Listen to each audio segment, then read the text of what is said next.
Hello everyone, welcome to my YouTube channel Touch Dream Academy. उम्मीद करती हूँ कि आप सब घरों में सुरक्षित हो। आप मेरे चैनल को बहुत ज़्यादा सपोर्ट कर रहे हो और मैं चाहती हूँ कि आप ज़्यादा से ज़्यादा वीडियो को शेयर करो अपने नियर एंड डियर में। और जिसने अभी तक बेल आइकन बटन नहीं दबाया वो ज़रूर दबाएं कि मेरी आने वाली हर वीडियो की आपको नोटिफिकेशन मिलती रहे। तो आज का जो हमारा 5th लेसन है वो है रिलेटेड टू फ्रेजेस। जैसा कि हम सभी जानते हैं कि कॉम्पिटिटिव एग्ज़ाम बहुत नज़दीक आ रहे हैं और बहुत सारे फॉर्म भी आ रहे हैं। तो इंग्लिश एक ऐसा टारगेट है कि अगर ये आपको क्लियर हो जाता है तो आप इसमें बहुत अच्छे स्कोर कर सकते हो। तो आज का जो हमारा टॉपिक मैं डिस्कस करने जा रही हूँ that is related to phrases. जैसे कि हम सभी जानते हैं जब भी हम ईडियम टॉपिक निकालते हैं तो ईडियम के साथ ही लिखा होता है फ्रेजेस। बेसिकली आज हम फ्रेजेस पर डिस्कस करेंगे कि फ्रेजेस क्या होती हैं और पेपर में किस तरह की फॉर्म में आती हैं, कॉम्पिटिटिव एग्जाम में स्पेशली। तो आओ आज हम चलते हैं हमारे फ्रेजेस टॉपिक की तरफ। फर्स्ट ऑफ ऑल हमें ये पता होना चाहिए कि फ्रेजेस क्या होता है। फ्रेजेस का बेसिकली मतलब ये होता है कि जब हम वर्ब प्लस प्रेपोजिशन को इकट्ठा कर देते हैं तो उसे बच्चे बोला जाता है phrasal verb. Like for example, अगर हम सब जानते हैं कि वर्ब क्या होता है। वर्ब एक क्रिया होती है और प्रेपोजिशन का मतलब होता है कि वो वाला वर्ड जो नाउन और प्रोनाउन से पहले लग के हमारे सेंटेंस का मीनिंग क्रिएट करता है उसे हम हिंदी में जो वर्ड लाइक बीच में इसे इंग्लिश में हम प्रेपोजिशन के नाम से जानते हैं। हम सब जानते हैं कि प्रेपोजिशन बहुत सारी टाइप्स की होती हैं like in, at, of, up, down. तो वर्ब होती है क्रिया। जब भी हम किसी वर्ब के साथ किसी प्रेपोजिशन का यूज़ करते हैं तो उसे बेसिकली फ्रेजल वर्ब कहा जाता है। फॉर एग्जाम्पल, हम सब जानते हैं कि बेसिकली जो पुट है, पुट एक वर्ब है और पुट के साथ हमने जब अप अटैच कर दिया तो अप पे क्या हुई, प्रेपोजिशन। तो बेसिकली पुट अप को हम किसका नाम देंगे, हम बच्चे उसको फ्रेजल वर्ब का नाम देंगे। आज की जो हमारी फ्रेजल वर्ब है वो मैं आपको बहुत अच्छे ट्रिक से समझाने की कोशिश करूंगी कि आपको ये फ्रेजल कभी ना भूलें। तो आज की जो हमारी फर्स्ट फ्रेजल है that is related to look. अब देखो, हम सभी जानते हैं कि लुक का मतलब होता है देखना।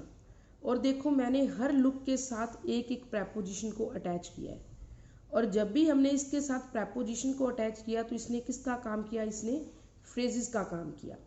तो आज की जो हमारी पहली फ्रेजेस है दैट इज़ लुक अप। अब देखो बच्चे, इसको लर्न करने की मैंने आपके सामने एक बहुत अच्छी ट्रिक प्रेजेंट की है कि बेसिकली लुक का मतलब होता है देखना और अप का मतलब हम सब जानते हैं होता है ऊपर। अब देखो बच्चे, एक बंदा आसमान की तरफ देखता है, हमेशा ऊपर की तरफ देखता है। उसकी हमेशा सोच कैसी है कि मैं एक दिन किसके ऊपर पहुंच जाऊं, मैं आसमान को छू लूं, आसमान के ऊपर पहुंच जाऊं। तो बंदा लाइफ में आसमान के ऊपर कब पहुंच सकता है, जब वो अपने आप की गलतियों को पहले से इम्प्रूव करके बेहतर बना के और अच्छा सभी के सामने आएगा तो वो अपने आप को ऊंची चोटी पर पा सकता है। तो हमने बच्चे लुक अप को किस ट्रिक से लर्न किया, बेसिकली लुक का मतलब देखना और अप का मतलब ऊपर। कि अगर हम जिंदगी में अपने आप को ऊपर देखना चाहते हैं, एक चोटी पर देखना चाहते हैं, तो हमें सबसे पहले क्या होना पड़ेगा, बेहतर होना पड़ेगा। तो लुकअप का बच्चे बेसिकली मतलब क्या हुआ, टू इम्प्रूव। अब देखो बच्चे, जो फ्रेजल वर्ब होती है वो बेसिकली आपको पेपर में हर कॉम्पिटिटिव एग्जाम में ब्लैंक्स की फॉर्म में आती है कि आपको एक सेंटेंस दिया जाता है और नीचे उसके 4 ऑप्शंस होते हैं और हमने चारों में से बिल्कुल राइट ऑप्शन पे टिक करना है, जो कि हम आगे जाकर इसी की डिस्कशन भी करेंगे कि ये किस तरीके से आपको पेपर में आती हैं। फर्स्ट ऑफ ऑल तो आपने इस चीज़ पे ध्यान रखना है कि आपको इन फ्रेजेस का मीनिंग लर्न होना चाहिए कि लुक और अप को हमने किस ट्रिक से लर्न किया। लुक मतलब देखना और अप मतलब ऊपर। कि अगर हम जिंदगी में अपने आप को ऊपर देखना चाहते हैं तो हमें सबसे पहले क्या करना पड़ेगा, हमें सबसे पहले अपने आप को इम्प्रूव करना पड़ेगा। ऐसे हम चलते हैं हमारे सेकंड फ्रेज की तरफ, look into. Which one, look into. अब देखो बच्चे, लुक का मतलब क्या होता है, वही देखना। इनटू, अब देखो बच्चे, बेसिकली इनटू प्रेपोजिशन का हम यूज़ तब करते हैं जब हम अंदर की गति की तरफ बात करते हैं।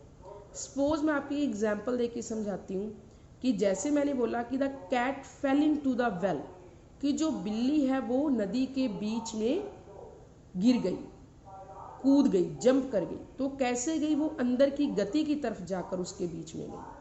और हमने देखो बच्चे इस फ्रेजल को कैसे लर्न किया कि लुक का मतलब हमने क्या बना दिया? देखना। और इनटू का मतलब अंदर की गति की तरफ, गहराई के बीच में जाना। तो मतलब जब हम किसी चीज़ के साथ, किसी वर्ड लुक के साथ इनटू लगाएंगे तो उसका बेसिकली मतलब क्या हो जाएगा? जांच पड़ताल करना, दैट मीन्स इन्वेस्टिगेट करना। तो लुक इनटू का क्या बच्चे मीनिंग हुआ? इन्वेस्टिगेट करना। ऐसे हम चलते हैं लुक आफ्टर की तरफ। अब देखो बच्चे, मैंने अभी आपको लुक का मीनिंग क्या बताया? देखना। और आफ्टर का मतलब हम सब जानते हैं होता है बाद। अब देखो इसको हम किस ट्रिक से लर्न करेंगे। सपोज आपकी घर पे केयर, आपकी टेक केयर, आपकी लुक जो आपको हमेशा देखते हैं वो आपकी मॉम देखते हैं, लेकिन कुछ समय के लिए आपकी मम्मा जो है वो घर से क्या गए हुए हैं? बाहर गए हैं। तो बाद में आपको कौन देख रहा है? बाद में आपको कुछ समय के लिए पापा संभाल रहे हैं। तो लुक मतलब देखना और आफ्टर मतलब बाद, कि जब मम्मा कहीं गए हैं तो उसके बाद हमें कौन देख रहा है? हमारा ध्यान पापा रख रहे हैं। तो लुक आफ्टर का बच्चे मतलब क्या हुआ? टेक केयर ऑफ, कि ध्यान रखना, देखभाल करना। अब हमने तीनों को लर्न किया। ऐसे हम चलते हैं हमारे फोर्थ फ्रेजेस की तरफ, लुक आउट।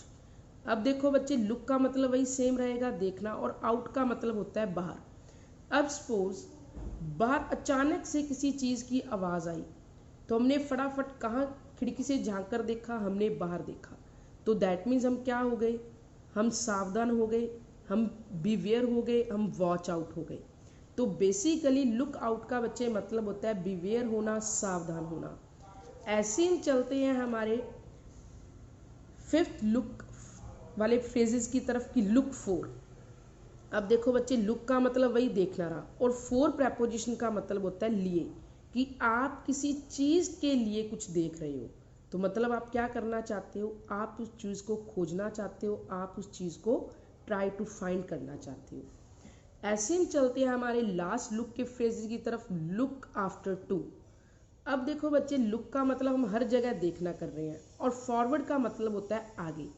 अब एक बंदा जिंदगी में आगे की तरफ देखता है, हमेशा वो पॉजिटिव सोच वाला है, तो ऑब्वियसली वो किसका इंतज़ार करेगा? हमेशा ज़िंदगी में वो खुशी के साथ हर चीज़ का इंतज़ार करेगा। अब देखो बच्चे, हमने 6 फ्रेजेस यहाँ पे डिस्कस की, like look up, look into, look for, look forward to. तो अब हम इन्हीं की हेल्प से ब्लैंक्स देखते हैं जो कि हमें कॉम्पिटिटिव एग्जाम में आती हैं। अब देखो बच्चे, जो फ्रेजल टॉपिक है उसकी आपको 90% कॉम्पिटिटिव एग्जाम में ब्लैंक्स ही पूछी जाती है। तो जो देखो, हम इसको ब्लैंक्स की हेल्प से अब लर्न करने की कोशिश करेंगे, इसको सही ऑप्शन को चूज करने की कोशिश करेंगे। Even after the government has changed, हालांकि गवर्नमेंट बदल गई है। थिंग्स आर नॉट डैश, लेकिन वस्तुएं अभी भी डैश। अब देखो बच्चे ध्यान से, लुक फॉर का मैंने आपको मीनिंग क्या बताया? बेसिकली खोजना। लुक इनटू का मतलब इन्वेस्टिगेट करना, लुक अप का मतलब सुधार करना, और लुक आफ्टर का मतलब देखभाल करना। अब देखो बच्चे, आप अपना दिमाग लगाओ कि इसमें से कौन सा आंसर आपका बिल्कुल सही हो सकता है। Like even after the government has changed, हालांकि गवर्नमेंट बदल गई है। थिंग्स आर नॉट, मतलब थिंग्स चीज़ें अभी भी क्या नहीं हुई हैं? चीज़ें अभी भी खोजी नहीं गई हैं, ये भी गलत है। चीज़ें अभी देखभाल में नहीं आई हैं, ये भी गलत है। चीज़ें अभी जो है वो सुधरी नहीं है। तो this is a right answer. तो इसके हिसाब से जो हमारा राइट आंसर होगा that is C option, looking up is a right answer. ऐसे हम चलते हैं हमारी नेक्स्ट ब्लैंक्स की तरफ। Please look dash this matter as soon as possible, कि कृपया इस मैटर पर जितनी जल्दी हो सकता है इस मैटर पर क्या करो? इस मैटर पर इन्वेस्टिगेशन करो। अब देखो बच्चे, जब भी हम लुक के साथ इनटू लगाएंगे तो उसका बेसिकली मतलब क्या बन जाएगा? इन्वेस्टिगेशन। तो इसके हिसाब से जो हमारा सही ऑप्शन है दैट इज बी ऑप्शन। ऐसे ही चलते हैं हमारे नेक्स्ट वर्ड की तरफ। Dash the train is coming, देखो ट्रेन आ रही है। अब देखो बच्चे, लुक इनटू का मतलब तो हुआ जांच पड़ताल करना, ये ऑप्शन भी गलत है। लुक अप का मतलब इम्प्रूव करना, ये भी ऑप्शन गलत है। लुक इनटू का मतलब जांच पड़ताल करना, ये भी गलत है। तो इसके हिसाब से हमारा जो सही ऑप्शन हुआ लुक आउट। देखो मैंने आपको लुक आउट को कैसे लर्न करवाया था कि लुक का मतलब देखना और आउट का मतलब बाहर, कि अचानक से आपकी गली में कोई व्हीकल गुजर रहा है या आपको कोई आवाज़ सुनने को आ रही है तो आप खिड़की से फटाफट क्या करोगे, आप सावधान होकर चौकन्ने हो जाओगे। तो इसके हिसाब से जो हमारा सही ऑप्शन है that is a B option. ऐसे हम चलते हैं हमारे नेक्स्ट फ्रेजल कॉल की तरफ। अब हम करेंगे कॉल से रिलेटेड वर्ड। अब देखो बच्चे, कॉल का मतलब जैसे हम किसी को कॉल करते हैं तो बुलाते हैं। अब कॉल का मतलब हो गया बुलाना और इनका मतलब क्या होता है बीच। अब आप किसी को कमरे के बीच में जाकर बुला रहे हो तो मतलब क्या है, आप उस बंदे को क्या भेज रहे हो, बुलावा भेजना। तो कॉल इनका बच्चे बेसिकली मतलब क्या होता है, बुलावा भेजना, जिसे हम कहते हैं टू समन। ऐसे हम चलते हैं हमारे सेकंड फ्रेजेस की तरफ, कॉल फॉर। अब देखो बच्चे, कॉल को मैंने किस वर्ड से लर्न करवा रही हूँ आपको, बुलाना से, और फॉर मतलब लिए, कि आप किसी को किसी काम के लिए बुला रहे हो तो मतलब आप उस बंदे के सामने अपनी क्या रखने वाले हो, उससे कोई ना कोई मांग करने वाले हो, कोई ना कोई डिमांड करने वाले हो। तो कॉल फॉर का बच्चे जो बेसिकली मतलब है दैट इज मांग करना। ऐसे हम चलते हैं हमारे थर्ड फ्रेजेस की तरफ, कॉल ऑफ। अब देखो बच्चे, कॉल का मतलब बुलाना और ऑफ का मतलब होता है बंद कर देना। अब सपोज आप किसी से फ़ोन पे बात कर रहे हो लेकिन आपने अपनी कॉल को क्या कर दिया, ऑफ कर दिया।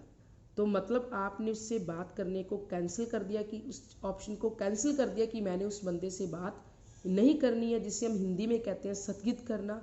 तो कॉल ऑफ को जो हमने लर्न किया दैट इज कॉल मतलब बात करना और ऑफ मतलब बंद, कि आपने एकदम किसी से बात कर रहे थे आप किसी डील से रिगार्डिंग, लेकिन आपने अपनी कॉल को ऑफ कर दिया तो मतलब आपने प्लान को सारा कैंसिल कर दिया। ऐसे ही चलते हम हमारे फोर्थ फ्रेजेस की तरफ, कॉल अप।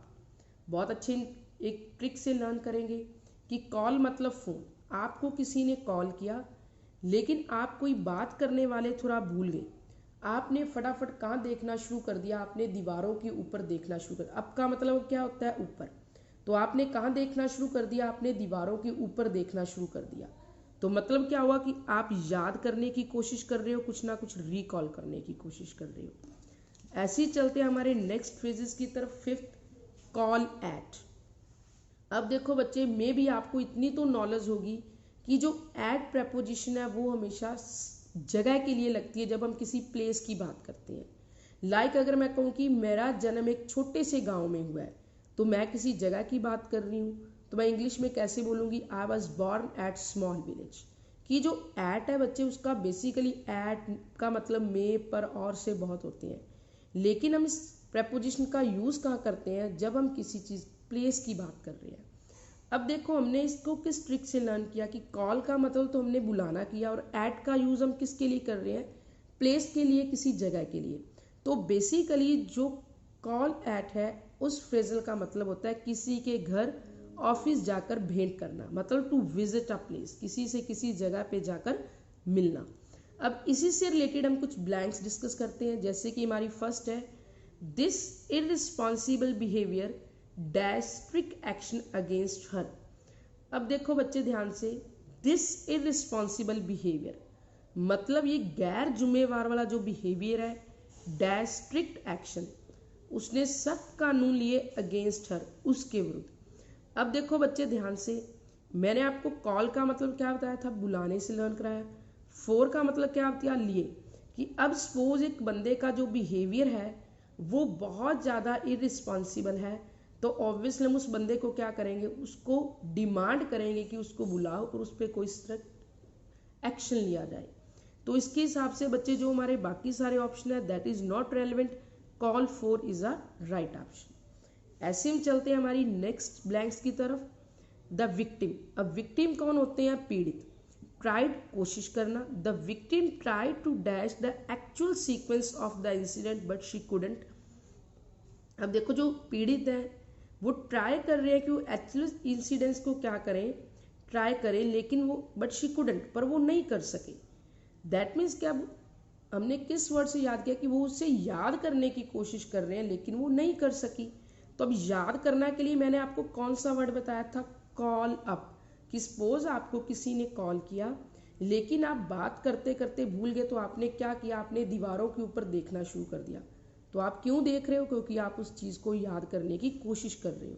तो इसके हिसाब से जो हमारा सही ऑप्शन होगा that is third one is column. Thank you for watching this video. So please be safe in your home. Have a nice day. Thank you.